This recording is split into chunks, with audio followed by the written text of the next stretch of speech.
আমাদের সরকারি রাজেন্দ্র কলেজের যেখানে আমরা বন্যায় কাজ করেছিলাম সেখানে একটা ক্যাফেটেরিয়া হয়েছে, যেটার নাম রসনা বিলাস ক্যাফেটেরিয়া, সরকারি রাজেন্দ্র কলেজ, ফরিদপুর। তো এটার ভিতরেই হচ্ছে আমি দেখাবো আপনাদের। তো এটার ভিতরে হরেক রকমের খাবার পাওয়া যাচ্ছে। এটার ভিতরে অনেক স্পেস রয়েছে।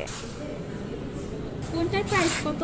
এটা 30, এটা 20, এটা 30, এটা 20, এটা 20, এটা হচ্ছে 50, এটা 20, এটা 10, এটা 20, এটা হচ্ছে 30।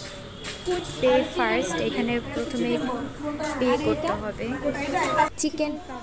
চিকেন কাবাব আমি নিয়েছি, স্যান্ডউইচ।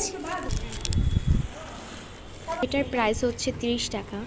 আমি আবার অর্ডার করেছিলাম। সবচেয়ে ভালো লাগার যে ব্যাপারটা, এখানে যে